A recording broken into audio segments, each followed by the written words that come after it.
자, 우리 앞선 1과목과 4과목 이어서 우리 3과목 진행하도록 하겠습니다. 저는 여러분이 가장 힘들어하는 것이 한 번에 4과목을 다 일일이 공부를 해야 되고 그걸 준비하는 것이 가장 어렵다 생각이 듭니다. 그건 아마 모든 그 수험생 입장이라면 공통적인 부분이라고 생각이 들어요. 하지만 오늘 이 시간을 한 이유는 여러분이 일주일 시험이 남아있는데 과연 일주일 시간이 남아있다는 걸 전제하에서 뭘 준비를 해야 되는지와 관련된 부분이라고 할 수가 있겠습니다. 그래서 우리는 첫째 시간에 1과목과 4과목은 빅분기 필기 파트의 주력 과목이다. 그만큼 1과목은 ADSP와 관련된 부분 제가 3가지 포인트 빼고 나머지는 똑같다 했습니다. 그죠? 바로 하드웨어 에코시스템 파트 부분이랑 빅데이터 수집 기술 파트랑 그 다음에 우리 데이터 저장하는 방법, 우리 하드웨어 분산 파일 시스템에 관련된 부분이 우리 기존에 있는 ADSP랑 다른 점이 바로 그 부분이다 라고 할 수가 생각하시면 되겠습니다. 또한 4과목에서는 우리 분류 모형과 분류 모형에 관련된 평가지표, 회귀 모형에 관련된 평가지표, 정보 시각화 도구에 관련된 부분이 주력 축이고 거기에 플러스 과대적합 방지와 관련된 부분을 우리는 4과목의 주요 출제 포인트다 생각하시면 되겠습니다. 자, 이렇게 1과목과 4과목은 과목이 구분되어 있지만 여러분은 일주일밖에 시간이 없기 때문에 1과목과 4과목을 오늘 저랑 같이 수업했던 내용들을 기반으로 해서 압축해서 하나의 과목처럼 생각을 해야 된다. 그런 다음에 2과목과 3과목을 하나하나씩 정복해 가시는 거 바로 한 번에 여러분 빅분기 필기 파트를 합격할 수 있다 생각하시면 돼요. 자, 빅분기 필기는 여러분 아주 고득점을 요하는 시험이 아닙니다. 물론 각 과목마다 12문항을 득점하는 것이 힘들 수는 있어요. 하지만 제가 말씀드린 1, 4과목 관련된 목표를 소기 항목을 득점하게 되면 2과목이나 3과목에서 어디가 문제가 생기더라도 서로 보완을 해서 전체적으로 빅분기 필기 파트는 무난하게 득점할 수가 있습니다. 중요한 건 앞으로 일주일간의 여러분 학습 시간을 확보하는 것이 가장 중요하겠죠. 그래야 반복 해독이 가능하니까요. 그죠? 그래서 이 점 여러분 마지막 당부 말씀드리면서 우리 3과목을 진행하도록 합니다. 3과목은 그게 2개의 챕터로 구성이 되어 있습니다. 첫 번째는 분석 모형 설계예요. 말 그대로 우리 분류 모형이나 회귀 모형을 구축을 하는데 필요한 개념들이라고 할 수가 있겠습니다. 물론 이 안에는 우리 1과목에서 등장했던 또는 4과목에서 등장했고 또 3과목에서도 반복 등장하게 되는데요. 바로 1과목에서는 그걸 accuracy and precision이라고 했고 우리 4과목에서는 결국에는 overfitting, bias, variance 관련된 개념이 등장했고 또 이 과목에서 모형 구축과 관련해서 중요하기 때문에 결국에는 overfitting, bias, variance가 다시 한번 등장하게 됩니다. 즉, 이 개념은 1과목과 4과목, 3과목, 4과목 모두 등장하게 되는 가장 근간이 되는 개념이라는 거 말씀드리도록 하고 우리 이 챕터 2에 나와 있는 분석 기법에는 다양한 분석 기법들이 등장합니다. 자, 로리스틱 회귀 분석부터 시작해서 인공신경망, 의사결정나무 또는 앙상블 기법 또는 서포트 벡터 머신 또는 뭐 KN 알고리즘부터 시작해서 다양한 분석 기법이 존재하는데 중요한 건 각 파트마다 집중적으로 몰아서 출제되지 않기 때문에 각 분석 기법마다 특징을 잡아내서 요약하는 게 중요합니다. 따라서 분석 기법에서 출제가 나면 오히려 난이도는 떨어진다라고 할 수가 있고 각 기법마다 특징을 구분하게 되면 학습량은 훨씬 줄어든다라고 생각하시면 되겠습니다.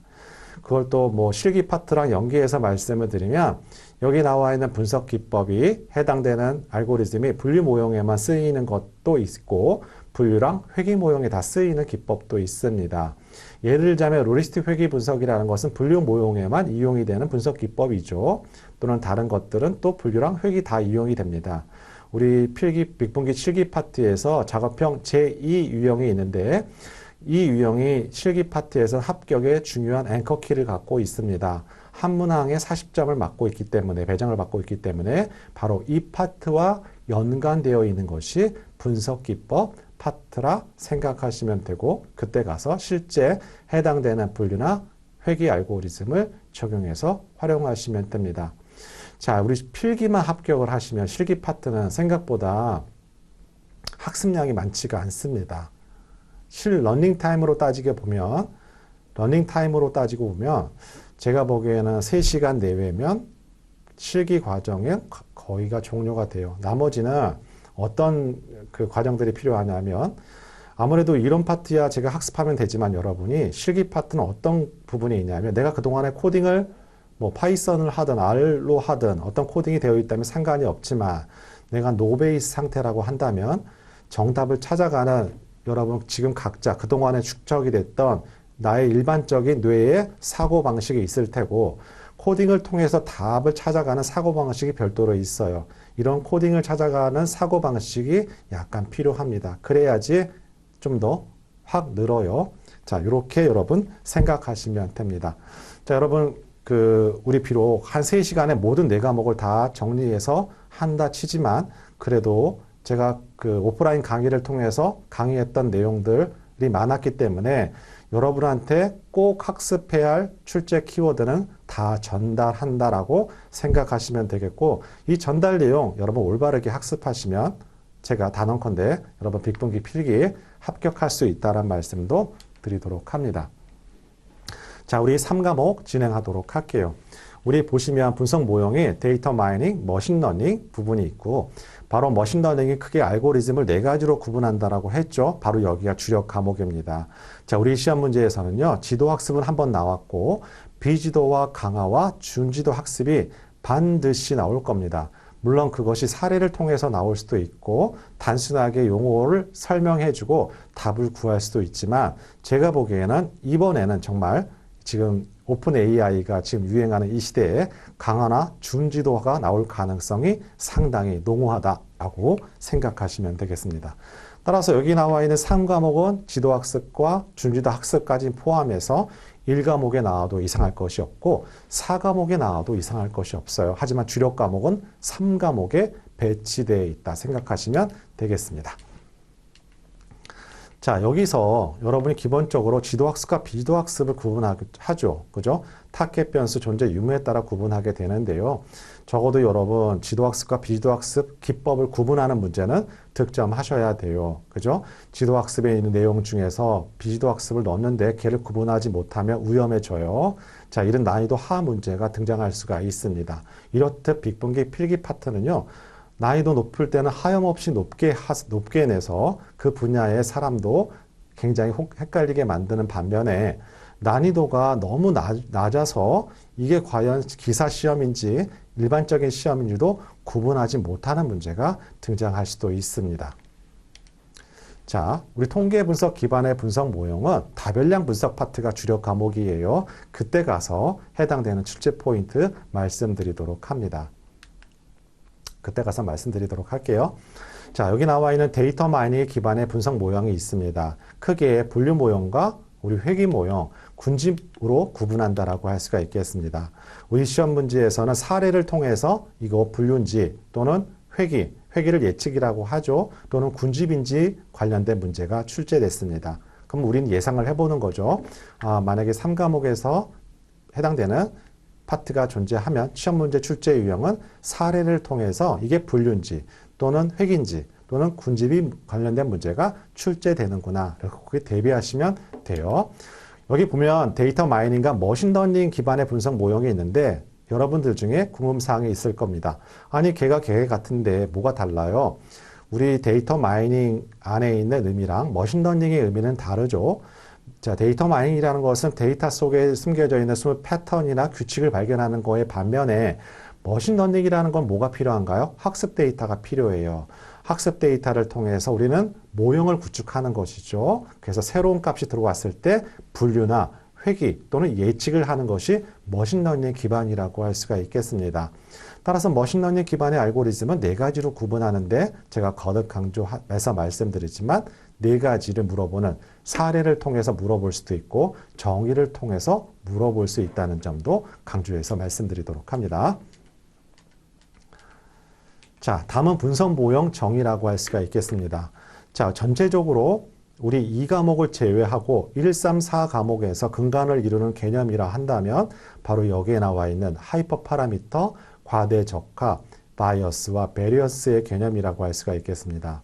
자, 모형을 복잡하게 만든다는 거, 우리 과대적합으로 가게 되고 일반화의 가능성을 낮춘다라고 할 수가 있겠습니다. 그래서 우리는 적정한 하이퍼 파라미터를 부여하게 되고 모형을 좀 더 덜 복잡하게 만든다라고 생각하시면 되겠죠. 그래서 4과목에서 우리 과대적합의 방지 중에 하나가 모형의 복잡도 감소란 키워드가 등장할 수밖에 없습니다. 따라서 이 개념은 필기와 실기를 막론하고 빅분기, 필기 전반적으로 흐르고 있는 핵심 키워드라는 것도 여러분 기억하셔야 해요. 따로 설명을 안 드리겠습니다. 자, 제가 좀 전에 말씀드렸듯이 바이어스와 베리언스의 개념, 결국 하이퍼 파라미터와 관련된 부분이라고 할 수가 있겠습니다. 자, 모형, 분석 모형 구축 절차가 있는데, 자, 우리 시험에서는 이렇게 프로세스 순서를 횡으로 물어볼 수도 있는 반면에 종으로 어떤 관련된 내용을 물어볼 수 있습니다. 자, 이렇게 간략하게 정리할 건 정리하고 가도록 합니다. 자, 또 파트 넘어가도록 할게요. 여기 분석 환경 구축 도구가 있는데요.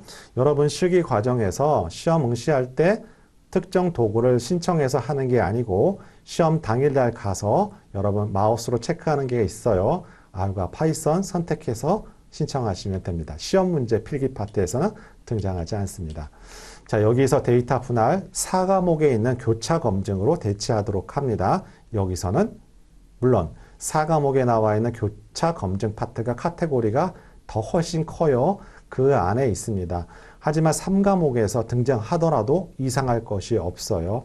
따라서 우리는 1, 4 과목 순서대로 하되 중복되어 있는 것은 빼내도록 합니다. 그러면 가면 갈수록 학습량이 줄어듭니다. 1, 4, 3은 서로 관련성이 있어요. 2과목은 바로 통계 파트이기 때문에 약간 떨어져 있지만 1, 4, 3은 굉장히 연관성 있는 파트라고 할 수가 있습니다.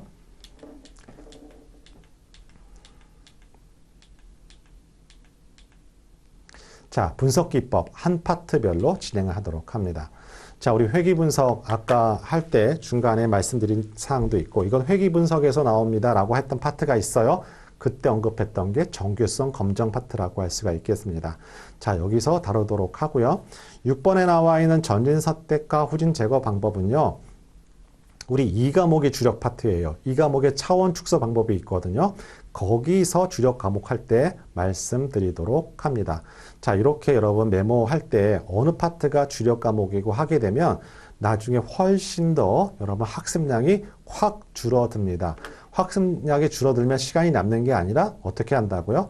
반복 회독을 한다고요. 언제까지? 여러분 시험에 임하실 때까지요. 자, 회귀 분석에서 중요한 부분 몇 가지 말씀드리도록 합니다.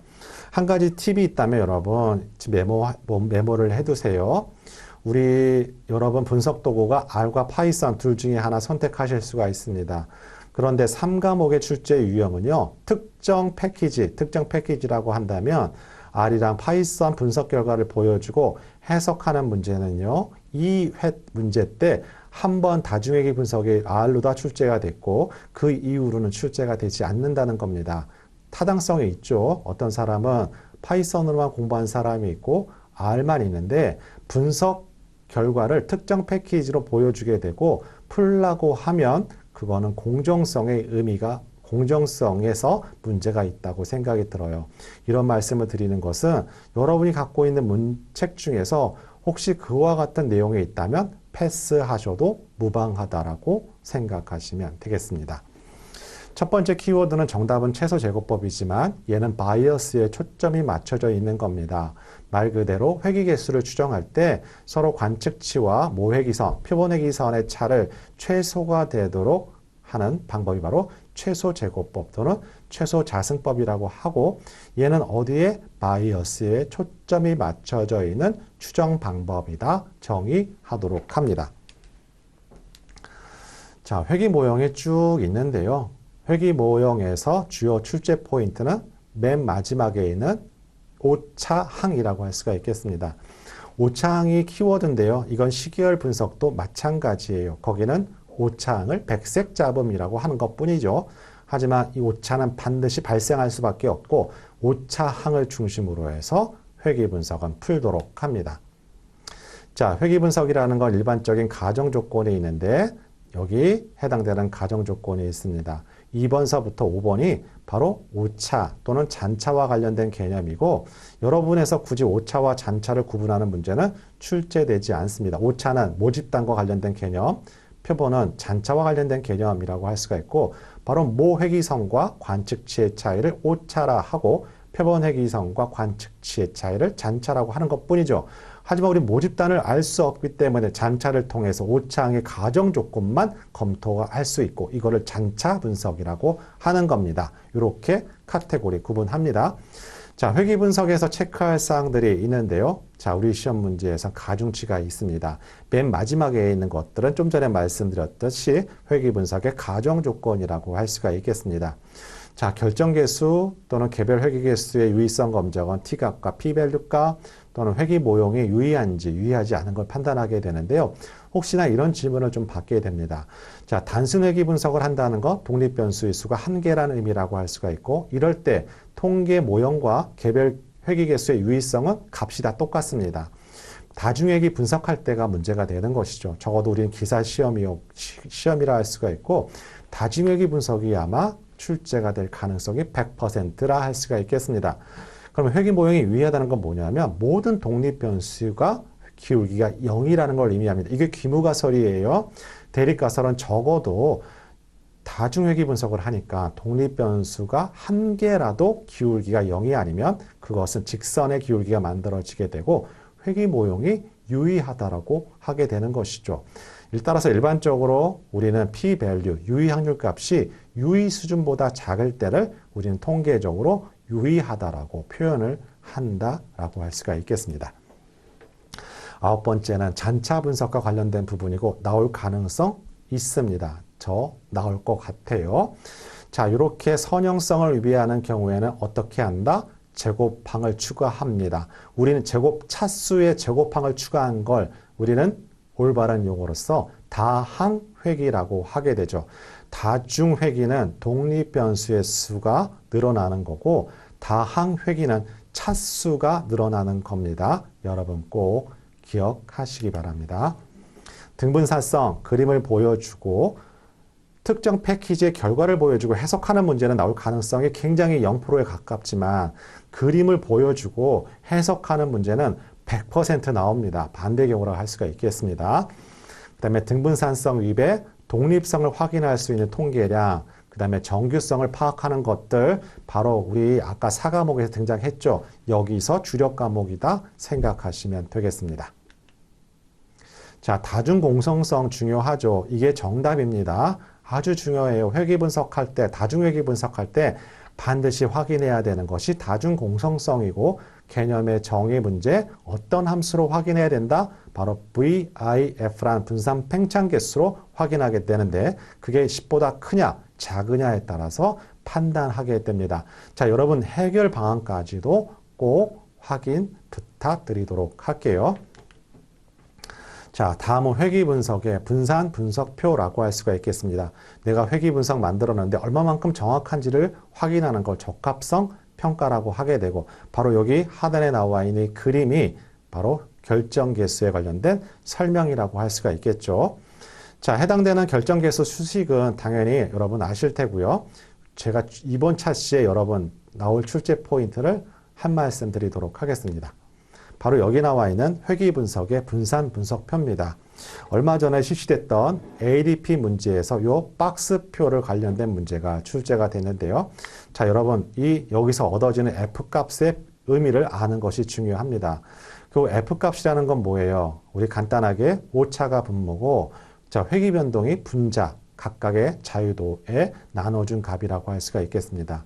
그러면 F값이 크다는 걸 뭘 의미를 갖게 되죠? 바로 여기 나와 있는 SSR 비율이 점점 커진다는 걸 의미합니다. 그러면 점점 관측치에 가까워지게 되는 것이죠. 자, 이 의미를 갖고 있는 것이 바로 F값입니다. 그런데 시험 문제 뭐가 나오느냐? 바로 우리 용어 설명인데요. 회귀의 불편 추정량은 MSR이라 하고 오차의 불편 추정량은 MSE라고 하는데 우리 얼마 전에 실시됐던 ADP 문제에서 오차는 불편 추정량은 MSR이다라고 오답 보기 형태로 출제가 됐어요.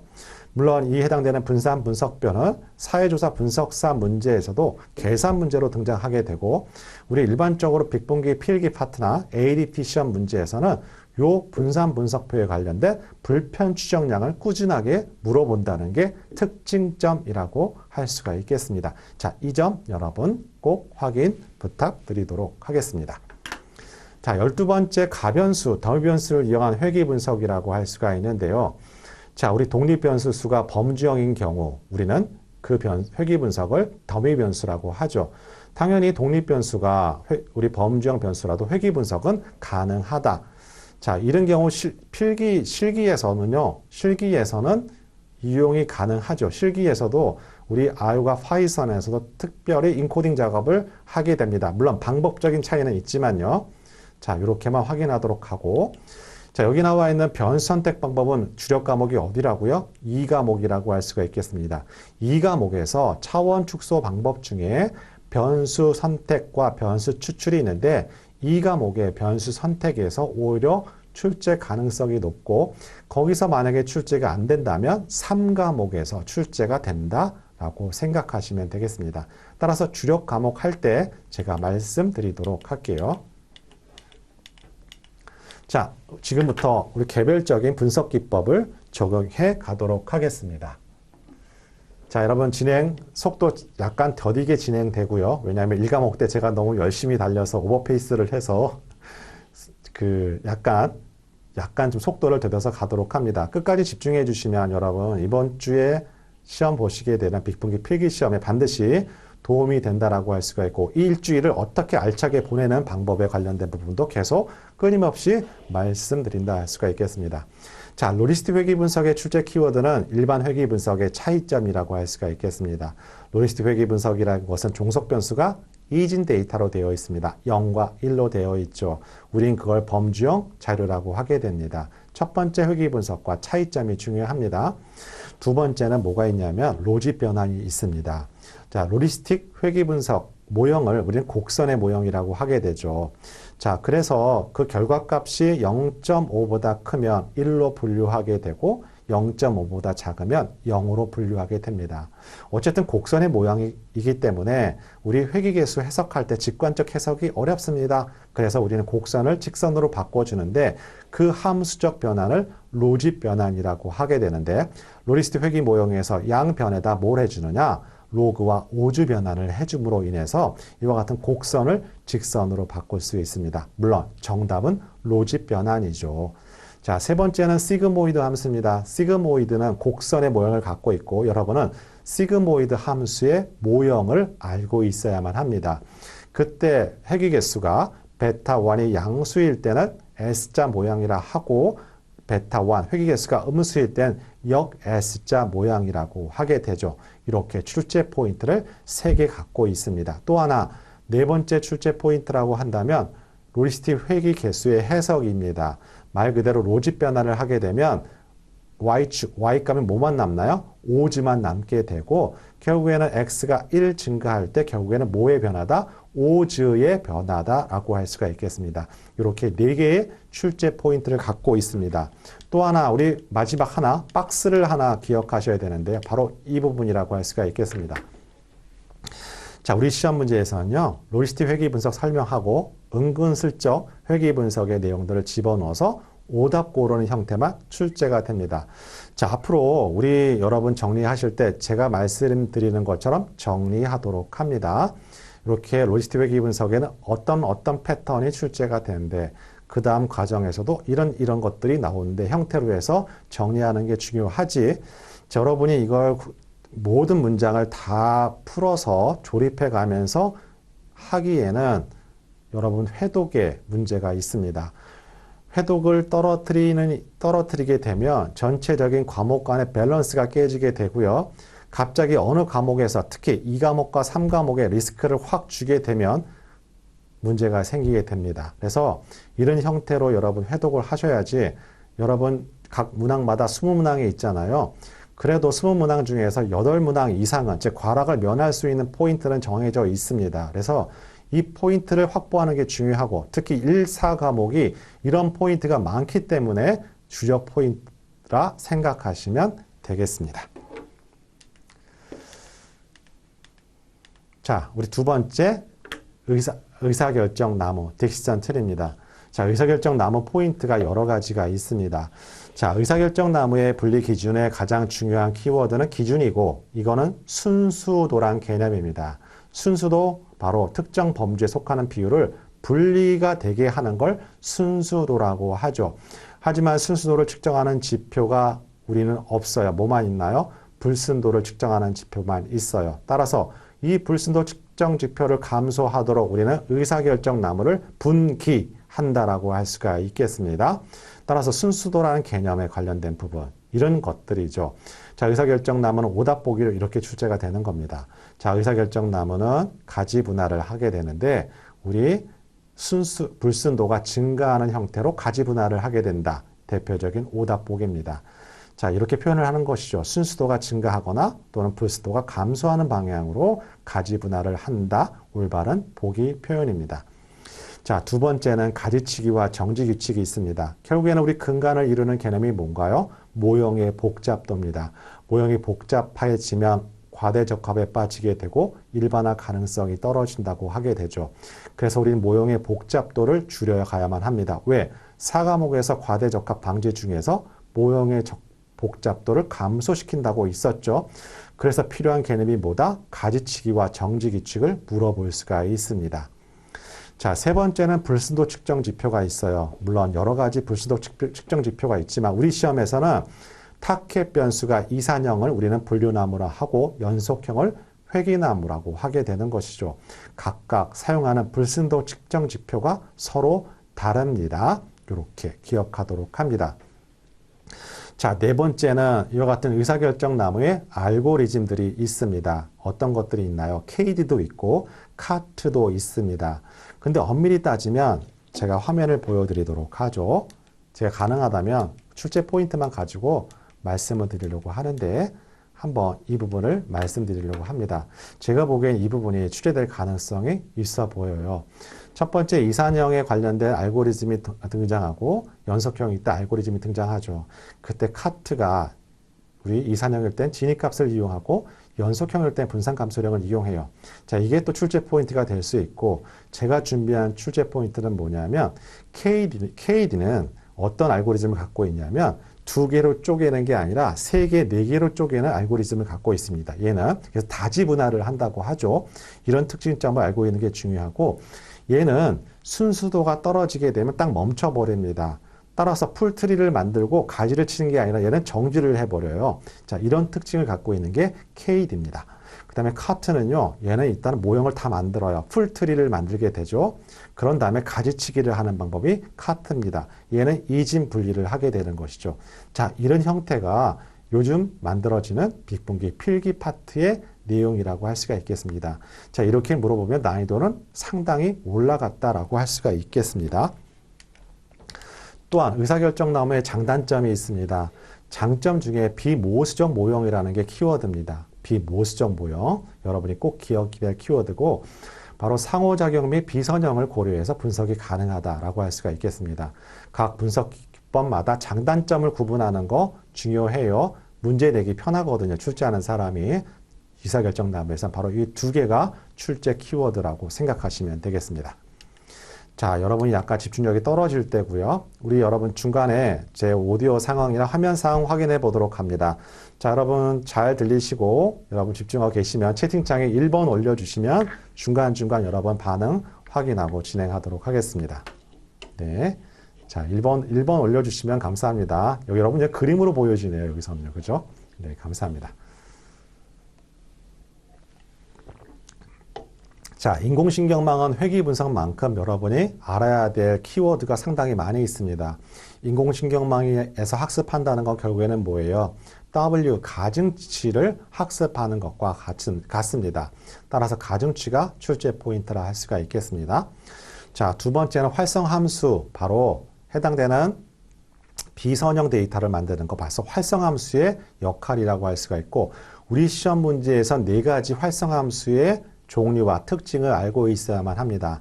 로리스틱 회귀 모형이라 할 수 있는 시그모이드 함수, 그 그 다음에 시그모이드 함수는 두 개의 카테고리를 분류하는 활성 함수입니다.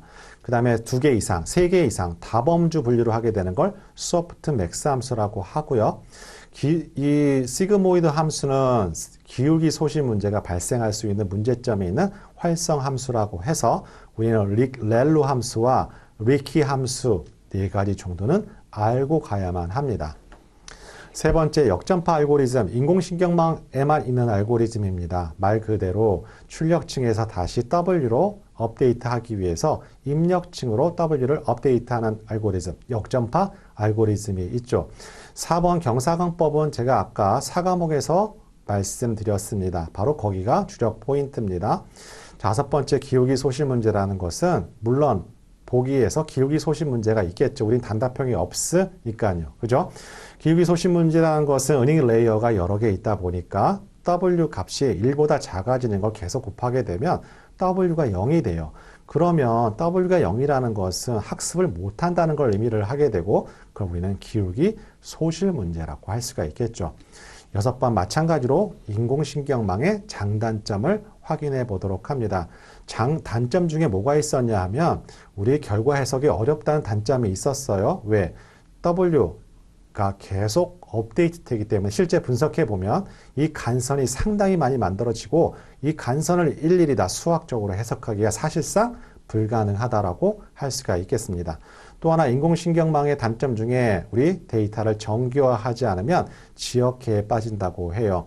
즉 데이터 정교화라는 것, 데이터 변환을 의미를 하게 되고 지역해라는 것은 더 작은 부분이 있지만 그걸 전역해라고 하는데 자 지역해에 빠지는 단점이 존재한다 라고 생각하시면 되겠습니다. 자 이렇게 인공신경망을 정리하고 넘어가도록 하겠습니다. 자, 다음은 서포트 팩터 머신입니다. 지금부터는 가중치가 확 떨어지게 되고 시험 문제 한 포인트별로만 확인을 하고 가시면 됩니다. 자, 서포트 팩터 머신이라는 것은 두 클래스의 관측치의 최단거리를 마진이라고 하는데 마진을 최대로 하게 되는 결정 라인을 만드는 거 바로 서포트 팩터 머신이죠. 물론 선형과 비선형도 가능합니다. 비선형도 가능한데 자, 비선형에 관련된 우리 그 함수가 커널 함수라고 할 수가 있겠어요. 말 그대로 비선형 SVM을 만들기 위해서는 이와 같은 커널 트릭을 이용한다라고 할 수가 있는데 저 차원에서 고차원으로 만들게 되면 공간에 평면이 하나 만들어지게 되고 두 클래스를 분류한다라고 할 수가 있겠습니다. 그런데 중요한 건 뭐냐면요. 이때 쓰는 우리 하이퍼 파라미터가 두 개가 있습니다. 꼭 기억하시기 바라고요. 현 유형의 시험 문제가 출제된다라고 할 수가 있겠습니다. 바로 코스트랑 감마가 있습니다. 코스트와 감마는 이 값이 크면 클수록 결정 경계가 복잡하게 만들어져요. 즉 과대 적합된다라고 정리하도록 합니다. 감마와 코스트가 있는데 하이퍼 파라미터 값이 있는데 이 값이 크면은 해당되는 모형이 과대적합 가능성이 많습니다. 그만큼 복잡한 모형이 된다라고 정의하시면 됩니다. 우리 시험 문제에서 반대로 해당되는 내용을 설명할 수 있습니다. 오답 보기로 고르시면 됩니다. 어떻게 보면 빅분기 필기 파트 실제 분석을 관련된 것을 해봤는지를 간접적으로 평가하는 방법이라고 할 수가 있겠습니다. 자, 또 하나 우리 KNN 알고리즘이 있습니다. 여기에서 K라는 것은 바로 하이퍼 파라미터 값입니다. 얘도 K라는 거 작으면 작을수록 얘는 반대로 과대적합되는 거고요. K가 크면 클수록 과소적합되는 겁니다. 이 K가 갖고 있는 의미 알고 있는 게 중요합니다. 이게 출제 포인트입니다. 제가 아까 말씀드렸듯이 가장 근간을 이루는 개념이 바로 과대적합, 하이퍼 파라미터, 바이어스와 베리언스입니다. 이 개념과 분석 기법과 서로 적용을 해서 어떻게든지 문제를 만들려고 하는 사람들이 출제하는 사람들이라 생각하시면 돼요. 여기 연관성 분석은 기존에는 ADS-B랑 다른 점이 있다면 계산 문제가 등장하지 않고 말로써 서술형 형태로 장단점을 물어보는 문제가 등장하지만 언제든 간에 지지도와 신뢰도와 향상도 계산 문제 확인하는 거 중요합니다. 이거 확인하도록 합니다. 또한 우리 연관 분석을 활용하는 1세대 알고리즘을 A 프라이어리 알고리즘이라고 하게 되죠. 그래서 다음과 같은 절차를 밟아간다라고 할 수가 있겠습니다. 자, 최소 지지도를 설정하는 이유는 만약에 얘를 설정하지 않으면 정말 연관 규칙이 너무나 많이 만들어져요. 그래서 최소한 이 정도 규칙성은 있어야 된다. 이렇게 설정을 하게 되고 2개, 3개, 4개 이렇게 품목간을 확장해 가면서 그 가이드라인을 넘는지 없는지를 확인해 하는 분석이 바로 A 프라이어리 알고리즘이라고 할 수가 있겠습니다. 그런데 얘가 생각보다 시간이 많이 걸려요. 그래서 2세대 알고리즘이라 할 수 있는 FP 클로스 알고리즘까지 알고 가는 거 출제 포인트입니다. 제일 중요한 건 연관 분석의 장단점이죠. 이렇게 확인해 보도록 합니다. 순차 패턴 분석이라는 것은 시간이란 개념이 더 들어가 있는 겁니다. A를 하고 나중에 B를 구매한다. 나중에 여러분이 이거 인과관계 규명할 때 도움을 줄 수 있는 분석이 순차 패턴 분석입니다. 왜? 발생 시점을 우리는 어느 정도 추정해 볼 수가 있잖아요. 물론 이거로 다 모든 인과관계를 설명할 수 없지만 인과관계를 규명하는데 유용하게 쓰이는 것이 바로 순차 패턴 분석이라고 생각하시면 되겠습니다. 자, 7번서부터 군집 분석이 등장하게 되는데요. 군집 분석에서 두 문항 또는 세 문항이 배정이 되어 있습니다. 자, 보시면 계층적 군집 분석과 비계층적 군집 분석을 구분하는 문제가 출제 포인트예요. 계층적 군집 분석에는 뭐가 있나요? 덴드로그램만 있습니다. 그죠? 덴드로그램이 있고, 자, 우리 같이 빨리 파악해 보도록 할게요. 자, 이렇게 계층적 군집 분석에는 병합 방법과 분할 방법이 있습니다. 그죠? 그런데 우리 덴드로그램을 통해서 우리는 군집수를 간접적으로 우리는 근거가 된다라고 할 수가 있겠습니다. 물론 이런 문제, 만약에 Y축에 있는 것은 군집 간의 거리를 의미하고 특정 거리에서 군집의 수를 구하는 문제 이미 여러 번 ADP나 ADSP 문제에 출제된 적이 있습니다. 또한 여기 나와 있는 계층적 군집의 거리 측정 방법 반드시 여러분 이번 시험에 등장할 겁니다. 그게 단일 연결법인지 완전인지 중심인지 평균인지 와든지가 결정이 나는 것이죠. 우리 시험 문제에서는 그림과 해당되는 설명을 부여하게 되고 군집 방법을 적는 문제가 답하는 문제가 반드시 출제 포인트를 갖고 있습니다. 또한 군집거리 계산 문제 중에서 우리 아까 바알로비스 거리 말씀드렸는데 등고선 말씀드렸습니다. 자, 바알로비스 거리를 물어보는 문제 정의 문제 출제될 수가 있다는 거 강조드리고요. 또 하나 우리 기타 개념 중에 코사인 유사도가 있습니다. 말 그대로 여러분 구글에서 검색과 관련해서 텍스트 문자의 연관 분석에 쓰는 알고리즘 코사인 유사도 기억하기 하면 됩니다. 제일 중요한 건 계층적 군집 분석의 장단점과 비계층적 군집 분석의 장단점을 서로 섞어놓고 오답 보기 고르는 문제고 여기 나와 있는 빨간색처럼 자, K 우리 계층적 군집 분석에는 군집의 수를 명시할 필요가 없습니다. 그죠? 덴드로그램은 어디에만 있나요? 계층적만 있고요. 한번 군집이 형성되면 다른 군집으로 이동할 수가 없습니다. 자, 비계층적 군집 분석에는 함 출제 포인트를 확보하고 있습니다. K-민지의 알고리즘 알고 있는 거 중요하고요. 처음에 K는 누가 정하나요? 자동으로 설정하나요? 아니요. 분석자가 설정해주는 군집의 수입니다.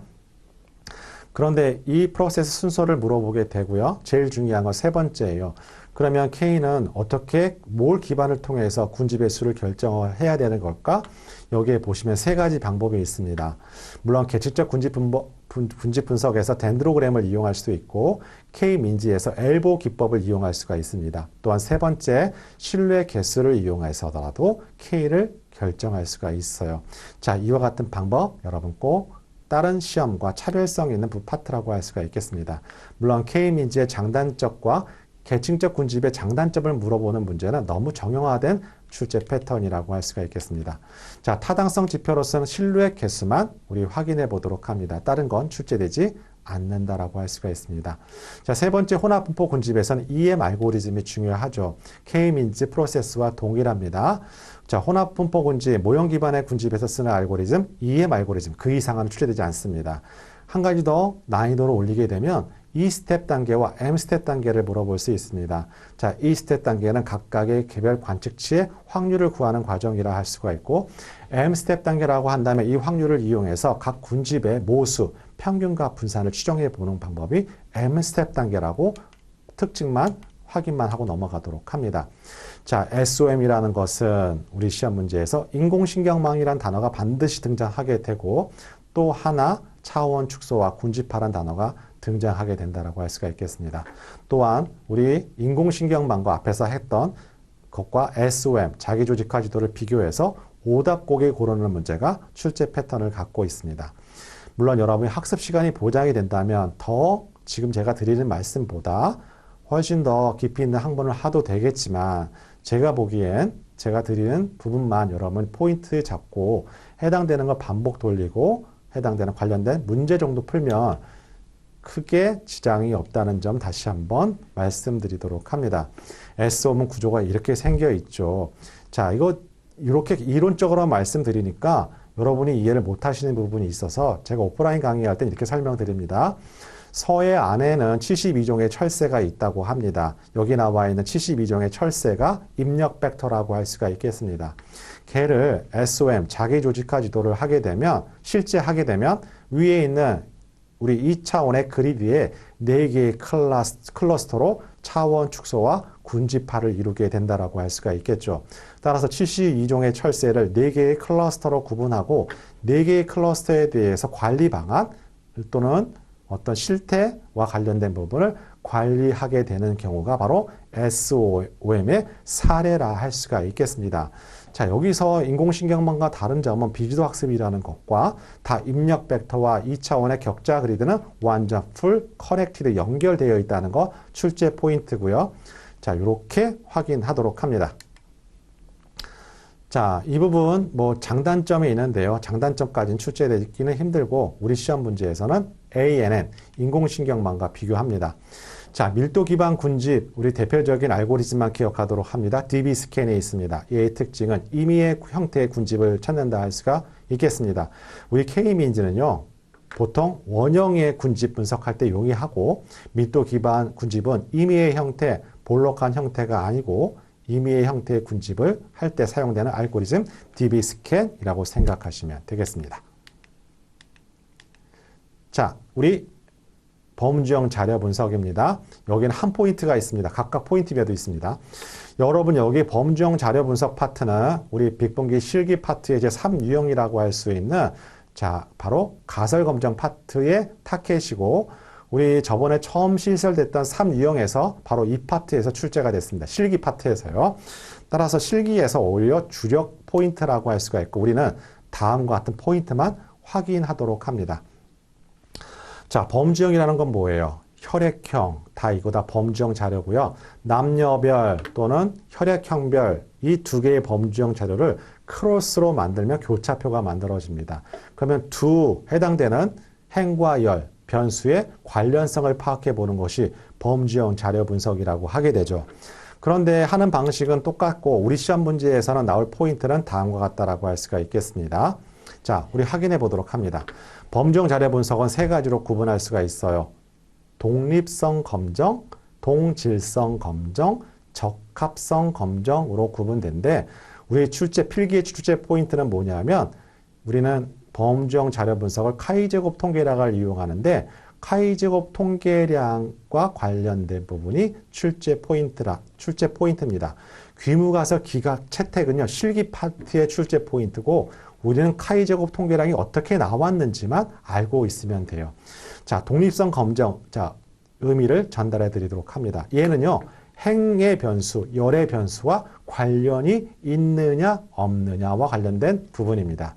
여러분 헷갈리신 분 계시는데요. 독립성과 동질성은 분석 방법이 똑같습니다. 해석에 있어서 차이가 발생하는 거고요. 독립성은 행과 열, 변수에 관련이 있느냐, 없느냐, 관련이 없다, 귀북, 관련이 있다, 대립으로 넘어가는 겁니다. 뭐 이게 중요한 건 아니지만 바로 여기에 나와 있는 가이제곱 통계량에 관련된 부분입니다. 결론적으로 관찰 도수와 기대 도수의 차이가 많이 있다면 그건 뭐예요? 서로 관련이 없는 거죠. 자, 바로 여기에 나와 있는 카이제곱 통계량, 검정 통계량인데요. 자, 유의수식을 알아야 되고 자, 이때 기준값을 구할 때 우리 0.05 유의 수준에서 자의도를 찾아서 카이제곱 통계량의 표를 보고 우린 그 값과 이 검정 통계량을 비교해서 채택 영역에 있는지 기각 영역에 있는지를 파악해 봐서 우린 기무가서 채택 여부를 판단한다라고 할 수가 있겠습니다. 자, 이건 이론 파트에서만 이렇게 하게 되고 실기에서는 뭘 가지고 한다? p-밸류 값을 가지고 하는 것 뿐이에요. 그런데 출제 포인트는 여기 나와 있는 검정 통계량, 관측도수와 길이도수를 구하는 수식을 알아야 되고 임계값에서 R-1과 C-1이 있습니다. 이건 뭐냐면 R은 행의 수고 C는 열의 수입니다. 아래 보시면 카이제곱 밑에 나와 있고 0.05가 쉼표 2로 되어 있습니다. 즉 자유도가 2라고 되어 있는 건데요. 왜 2일까요? 보시면 표를 보시면 고혈압, 정상, 저혈압이 레벨이 3개고요. 흡연, 비흡연이 2개예요. 따라서 2-1, 3-1 곱하니까 자유도가 2가 나오는 겁니다. 이게 출제 포인트라고요. 또한 카이제곱 수식을 알고 있는 게 출제 포인트입니다. 그런데 여러분이 이거는 나중에 실기를 또 해야 되니까 이런 부분은 꼼꼼하게 해야만 합니다. 왜? 실기도 합격해야지 여러분 빅분기를 취득할 수 있잖아요. 자, 두 번째는 동일성 검정인데요. 얘는 행이 서로 동일한 분포인지를 물어보는 거예요. 열은 상관없어요. 행이 각각의 마트와 동일한 분포, 특정 마트와 동일한 분포를 물어보는 것이 바로 이 동일성 검정인데 해석만 다른 것이지 구하는 방법은 똑같습니다. 자, 이 카이제곱 통계량 수식과 자유도 구하는 방법 확인하도록 합니다. 적합도 검정은요, 해당되는 한 집단으로 등장하게 되고 이 집단이 특정 비율을 따르는지 강낭콩 생각하시면 돼요. 강낭콩이 9대 3대 3대 1인지를 확인하는 것이 적합성 검정이고 봐보세요. 그러면 뭐가 달라요? 카이제곱 통계량의 자유도가 달라요. 왜? 집단이 한 개에서 레벨로 나눠져 있기 때문에. 그러면 이때 자유도는 뭔가요? 레벨이 몇 개로 되어 있어요? 현대, 기아, 한국 GM, 르노, 삼성, 쌍용이니까 자유도는 5 빼기 1이기 때문에 4가 되는 거죠. 요것만 알고 가시면 됩니다. 그리고 카이제곱 통계량도 확실하게 알고 가기. 이상 출제가 안 됩니다. 자, 다별량 분석이 있네요. 자, 여러분 힘드실 것 같은데요. 그래도 끝까지 여러분 계시는 것 참 대단하다고 생각이 들고요. 자, 여러분의 집중도가 좋다는 생각이 들고 제가 하는 방식 말 그대로 그동안 했던 경험 중에서 여러분이 남는 시간에 가장 효과적인 방법이라고 저는 생각이 들어요. 자, 여러분이 제가 직접적으로 물으면 답을 못 할 수도 있지만 그래도 어느 정도 형태를 구분하고 과목마다 어떤 특성을 갖고 있고 내가 남은 시간에 어디에 집중해야 되는지 조금 알 것 같다고 하시는 분은 채팅창에 1번 올려주시면 여러분의 반응을 어느 정도 확인해 보고 진행을 하도록 하겠습니다. 한 분밖에 안 계신가 보네요. 네. 강요 드리는 거 아닙니다. 그죠? 그래서 여러분의 의견을 묻는 게 중요하죠. 그죠? 저 혼자 열심히 달리는 건 의미가 없습니다. 그죠? 자, 그러면 우리 다별량 파트 확인을 해 보도록 합니다. 자, 이 파트에서는 우리 주력 포인트라고 할 수 있는 주성분 분석이 있고 여러분이 어려워하는 파트예요. 그죠? 자, 여기 보시면 여기 뭐가 있냐면 다중회귀와 다항회귀의 차이점이 있어요. 이거 어디서 나왔죠? 회귀 분석할 때 비선형성을 위반했을 때 곡선일 때 우리는 다항회귀를 하면 되는 거죠. 또는 x제곱항을 추가한다고 말씀드렸습니다. 자, 여기서 바로 우리 분석 모형 할 때 제가 3과목에서 뭐가 있었냐면 3가지 분석 모형이 있었어요. 통계 기반의 분석 모형이 있었고 데이터 마이닝의 분석 모형이 있고 머신러닝의 분석 모형이 있었는데 통계 기반의 분석 모형은 오히려 여기에 나와 있는 파트를 여러분 학습하시는 게 좋습니다. 4과목에 있었죠. 그죠? 자, 보시면 우리 시험 문제에서는 각각 로지스틱 회귀 분석, 분산 분석을 물어볼 수가 있는데 분산 분석이야 바로 T테스트의 확장판이라고 할 수가 있겠죠. 우리 집단이 3개 이상일 때 평균 차이를 우리는 분산을 통해서 확인해 보는 검정이 분산 분석, 아노바라고 하게 되죠. 그런데 분산 분석을 물어볼지는 않을 것 같아요. 왜? 회귀 분석에서 아까 분산 분석 표만 나오지 분산 분석을 다이렉트로 물어보진 않습니다. 난이도가 떨어지기 때문에. 자, 우리 시험에서는 물어볼 수 있는 것들 바로 여기 나와 있는 정준 상관 분석과 공분산 분석을 물어볼 수가 있는데 정준 상관 분석은 다중회귀 분석의 확장판이라고 해요. 각각의 군을 종속 변수가 복수예요. 종속 변수가. 그래서 다수의 독립 변수들과 다수의 종속 변수 사이의 관계를 물어보는 거 정준 상관 분석이다. 이렇게 정의 내리는 게 중요하고 공문상 분석은 우리 시험 문제에 한번 등장했어요. 얘를 우리 앙코바라고 하게 되죠. 근데 이렇게 보면 무슨 얘기인지 잘 몰라요. 그래서 사례를 들어서 개념을 확실하게 설명드리도록 하겠습니다. 공문상 분석은 뭐냐면요. 이거예요. 우리 회귀 분석을 하는데 어떤 통제를 하고 싶은 겁니다. 이걸 외생변수라고 하는데 끝까지 들어보세요. 사례까지 설명을 드리도록 할게요. 자, 우리는 이 외생변수를 통제를 하고 독립변수와 종속변수의 관계를 파악해 보려고 하는 게 공문상 분석인데 그렇게 말씀을 드리면 이해를 못 하세요. 딱 정형화돼서 말씀을 드리도록 합니다. 독립변수는 범주형 변수예요. 공문상 분석을 할 때 독립변수는 범주형 변수고 종속변수는 구간 척도 이상인 변수로 되어 있고 외생변수도 구간 척도로 되어 있습니다. 틀이 이렇게 되어 있어요. 그래서 원래는 이 외생변수가 이 종속변수랑 서로 관련이 깊지만 독립변수에 투입되지 않은 변수를 외생변수라고 하게 되죠. 자, 여러분 메모가 가능하면 사례를 제가 불러드릴게요. 자, 독립변수는 흡연자와 비흡연자 군입니다. 종속변수는 총 콜레스테롤 수치예요. 그럼 외생변수가 뭐냐 하면 연령입니다. 그래서 귀무가설을 어떻게 하냐면 흡연과 흡연 여부는 콜레스테롤 수치에 영향을 준다. 주지 않는다. 이게 주지 않는다가 귀무가설, 준다가 대립가설입니다. 이게 바로 대표적인 앙코바라 할 수 있는 공문상 분석이에요. 그래서 직접적으로 연령이란 단어를 떼어내고 우리 흡연군과 비흡연군 이 두 개의 범주형 데이터에 총 콜레스테롤 수치와 관계를 파악해 보는 것이 공분산 분석입니다. 당연히 흡연하고 콜레스테롤은 연관이 있죠. 그죠? 이렇게 정리해 주시면 돼요. 자, 이걸 억지로 이해를 못한 상태에서 그냥 수식으로만 이해하려면 도저히 시간 낭비가 된다라고 하게 되고 간단하게 이렇게 뭐는 뭐고 뭐는 뭐다 이렇게 사례를 추가하면 여러분 좀 더 쉽게 이해가 된다라고 생각하시면 됩니다. 자, 차원 축소의 키워드는 뭐라고요? PCA입니다. PCA예요. 얘를 기반으로 해서 얘와 다른 차원 축소 기법들을 서로 비교하면 되는 건데요. 자, 우리 보도록 할게요. 자, 보도록 할게요. 자, 여기 다 필요 없고 뭘 보냐 하면 자, 그림이 나오는데요. 그림을 통해서 설명드리도록 하는데 우리 이 두 번째 과목의 차원 축소 파트에 해당이 되지만 제가 여기서 간략하게 주성분 분석에서 말씀드리도록 할게요. 자, 차원 축소도 결국엔 뭐와 관련이 있는 거예요? 과대적화, 모형의 복잡도와 관련이 있는 거예요. 그죠? 그래서 우리는 차원 축소를 하게 되는 것이죠.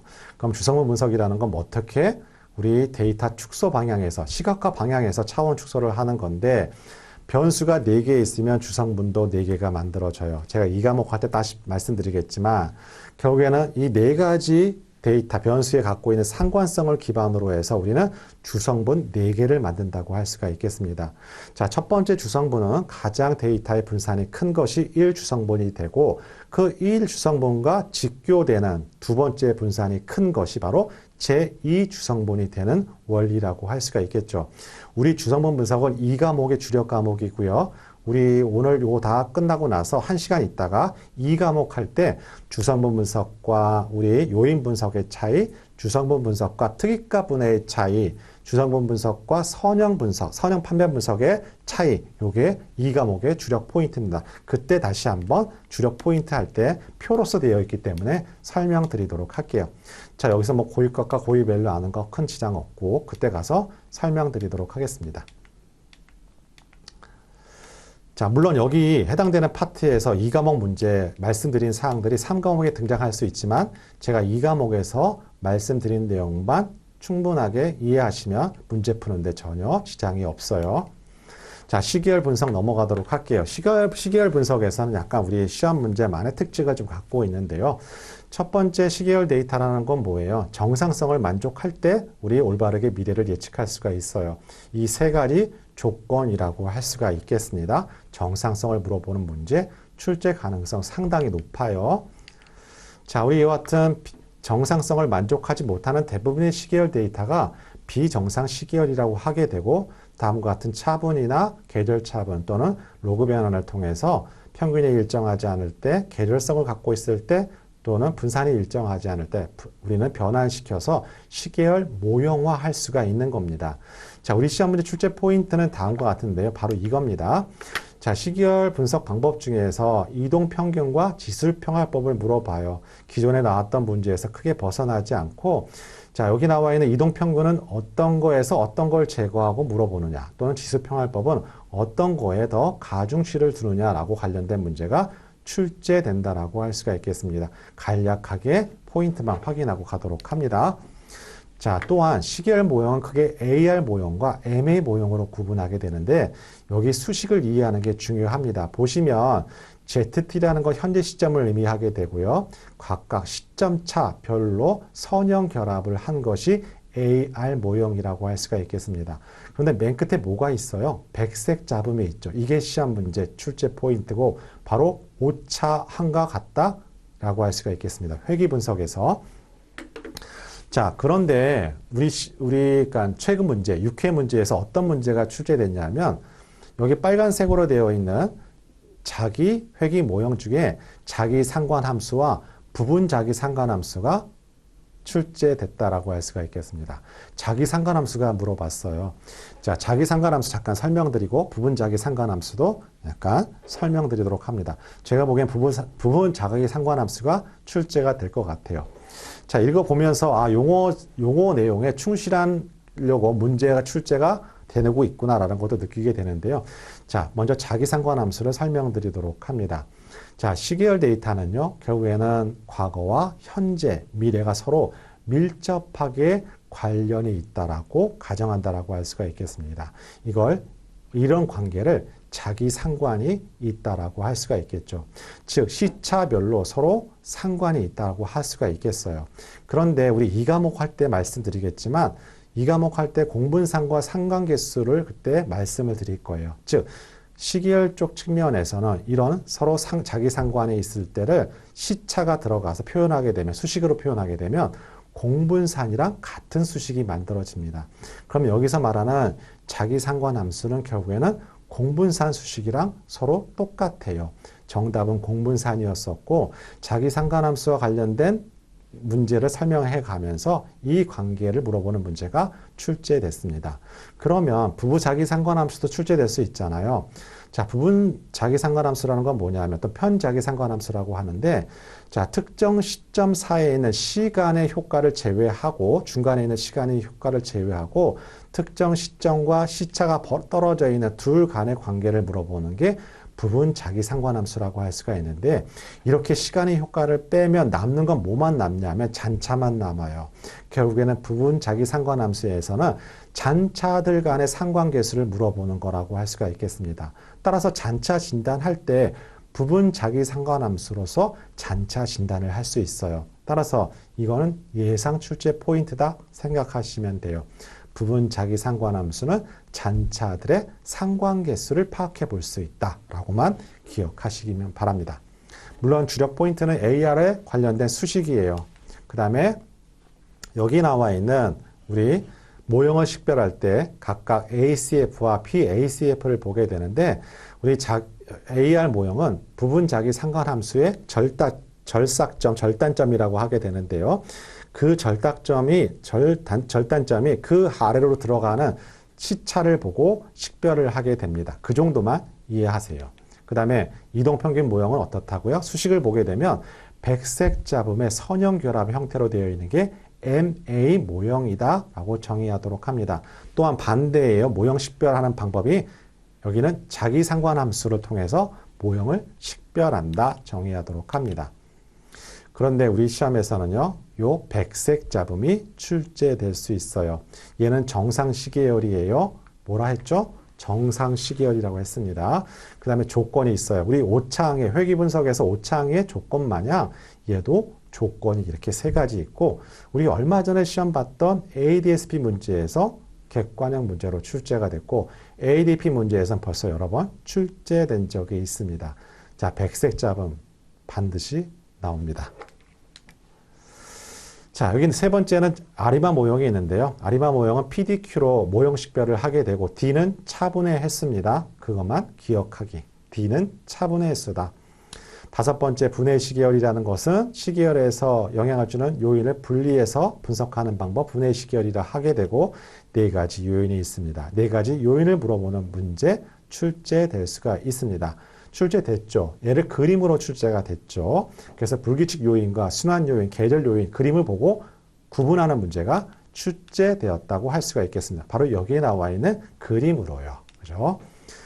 자, 여기 4번에 나와 있는 베이지안 기법, 우리 시험 문제에서는 2과목에서 등장할 수도 있고 여기 나와 있는 3과목에 등장할 수 있지만 이 관련된 내용은 제가 파일로 공유시켜 드리도록 할 테니 여러분은 수식을 반드시 알고 있어야 해요. 여러분이 이해할 수 있게끔 제가 별도로 만들었습니다. 사례도 만들었어요. 혹시나 계산 문제도 등장할 수가 있기 때문에 누구나 보더라도 쉽게 이해 가능하도록 제가 베이지안 정리를 페이퍼로 만들었으니까 자, 그 내용으로 우리 따로 시간 할애해서 여러분 확인 부탁드리도록 합니다. 결국에는 베이지안 정리, 이 수식을 알고 있는 게 중요하고 우리 시험 문제에선 수식이 나올 수도 있고요. 2과목에서, 3과목보다 2과목에서요. 계산 문제가 등장할 수 있습니다. 그래서 제가 페이퍼 여러분 꼭 다운로드 받는 거 중요합니다. 여러분 훨씬 시간 절약할 수 있어요. 자, 나이브 베이지 분류 모형이라는 것은요. 바로 우리 그 베이지안 기법을 기반으로 한 머신러닝 기법이라고 할 수가 있겠습니다. 얼마 전에, 2달 전에 우리 ADP 시험에서 거기는 데이터 분석 문제가 단답형으로 출제가 되는데 이렇게 출제가 됐어요. 자, 나이브 베이지 분류 모형 중에서 조건부 독립성에 관해서 물어봤습니다. 그게 10점짜리인가 그렇습니다. 그런데 밑에 하단에 빨간색으로 되어 있죠. 자, 나이브 베이지 분류의 조건이 있어요. 서로 독립 변수들끼리 어떻다고요? 독립이어야 돼요. 조건이. 연관성에 있으면 안 돼요. 여러분 이거 기억하시기 바랍니다. 딴 건 없어요. 자, 이 수식을 물어보는 문제가 출제되는데 이건 제가 페이퍼 공유 파일로 여러분 확인하시면 되고 제가 이 내용을 표현했던 건 뭐냐면 여러분 이해를 못하니까 그냥 그림상으로만 이론 파트만 하게 되면 이게 어떤 방법으로 해서 분류를 하는지 몰라요. 그래서 이 부분을 설명드렸다 생각하시면 되고 우리 시험 문제에서 이 수식을 물어보거나 이 수식을 통해서 계산 문제가 등장할 수가 있습니다. 자, 우리 딥러닝 파트, 우리 빅본계 필기 파트만에 갖고 있는 정체성을 갖고 있습니다. 반드시 출제가 되겠죠. 왜? 다른 시험에 이와 같은 유형의 문제가 출제되지 않기 때문에요. 자, 어떤 것들이 있는지 확인해 보도록 합니다. 첫 번째 합성곡 신경망 SN에 있는데 용어가 중요해요. 결국에는 우리 해당되는 데이터를 가지고 이와 같은 합성곡 은익계층을 통해서 출력을 하게 되는데 그때 쓰이는 합성곡 연산이 중요합니다. 자, 필터라는 것은 결국엔 특징을 잡아서 더 큰 픽셀에서 작은 픽셀로 이렇게 데이터를 특징을 잡아주는 게 필터 역할을 하게 되는 것이죠. 그런데 우리 시험 문제 그동안에 2번 피처 맵을 계산하는 문제가 출제됐습니다. 다음에 나올 거예요. 여기 다음 슬라이드에. 자, 그 문제 첫 번째 포인트. 두 번째는 뭘 갖고 있냐면 여기에 나와 있는 패딩이 갖고 있는 의미예요. 자, 용어가 중요해요. 여기서는 과연 패딩이라는 것은 어떤 걸 의미를 하는지, 그 다음에 스트라이드가 의미하는 바를 우리 시험 문제에서 꼭 포인트로 확인 부탁드리도록 하고 여기에 나와 있는 피처 맵을 계산하는 이 수식을 반드시 기억하시면 딥러닝을 합성곡 신경망 CNN 준비하시면 됩니다. 딴 건 없어요. 그 다음에 RNN이라는 거 데이터 구조를 물어봐요. 보시면 이거는 한 번 더 기억하고자 하는 히든 스테이트를 갖고 있습니다. 그래서 보시면 얘는 어떤 문제점을 갖고 있다고요? 기억했던 걸 한 번 더 사용하게 되니까 기울기 소실 문제가 발생할 수 있다라고 할 수가 있고 이거는 어떤 시계열 데이터처럼 서로 연관성이 있을 때 바람직한 딥러닝 알고리즘이라고 할 수가 있겠습니다. 자, 세 번째 우리 오토 인코더가 있습니다. 이건 비교도 학습 방법이고요. 얘도 역시 여기 아키텍처가 시험 문제 출제가 돼요. 입력 벡터가 있는데 걔를 더 차원 축소로 하는 걸 인코더로 하고 다시 원래대의 특징도로 확장해 가는 걸 디코더로 하게 되는데 이 데이터 구조와 관련해서 시험 문제가 출제됩니다. 형태가 좌우 대칭이잖아요. 이와 같은 문제가 한번 출제가 됐습니다. 자, 이렇게 확인 부탁드리도록 합니다. 자, 우리 비정형 데이터 분석 파트가 있는데요. 자, 우린 이 과목이 주력 과목이고 이 과목에 우리 전처리 방법이 있어요. 그 파트에서만 학습하시면 되고 3과목에서는 비정형 데이터 분석을 가지고 분석 기법을 가지고 시험 문제 내기는 사실상 어렵습니다. 그러면 여러분이 아셔야 될 건 뭐냐면 이렇게 텍스트 분석을 통해서 요약하는 게 무엇이 있는지 정도만, 기능 정도만 활용하도록 하고 우리 이 과목에서 데이터 전처리와 관련된 비정형 데이터 처리 용어가 등장해요. 자, 그 용어도 알고 있는 게 중요하고 그것도 역시 제가 파일에 공유시켜서 오픈을 하도록 하겠습니다. 여러분들 중에서 그 질문하는 사람이 계시더라고요. 챗GPT가 갖고 있는 학습하는 것과 이렇게 비정형 텍스트 마이닝 하는 방법과 차이점이 있나요? 라고 하는 거 공정 질문하고 계시는데요. 목적이 서로 다르죠. 방법도 다릅니다. 텍스트 분석이라는 건 말 그대로 텍스트 분석을 통해서 이렇게 문석을 요약하거나 분류하거나 군집하거나 추출하는 특징을 갖고 있는 반면에 여러분이 지금 요새 다루고 있는 챗 GPT는 자연어 처리라고 할 수 있는, 즉 컴퓨터가 인간의 언어를 이해할 수 있게 학습시키는 것이 바로 자연어 처리인데요. 바로 자연어 처리와 관련된 것이 챗 GPT 알고리즘이라고 할 수가 있겠어요. 그래서 쓰는 용도가 서로 다르죠. 목적도 다르고 알고리즘도 서로 달라요. 참고사항으로 말씀드렸다라고 할 수가 있겠습니다. 자, 앙상블 분명히 나옵니다. 분명히 출제가 되고 적어도 백인과 부스팅, 랜덤 포레스트 3개 중에 차이점을 구분하는 문제는 반드시 출제가 돼요. 일반적으로 여러분이 실기할 때 랜덤 포레스트를 주로 이용이 많이 하는데 생각보다 시간이 조금 많이 걸려요. 실기는 각 유형마다 우리 40초 이상 넘어가면 안 돼요. 시간 제한이 있기 때문에 어떤 정교한 모형을 만든다기보다 간단한 모형을 만드는 게 중요해요. 자, 백인과 부스팅, 그 다음에 해당되는 랜덤 포레스트 구분하는 거 중요해요. 분명히 출제가 됩니다. 분명히 출제가 된다고 제가 말씀을 드렸어요. 자, 이렇게 하고.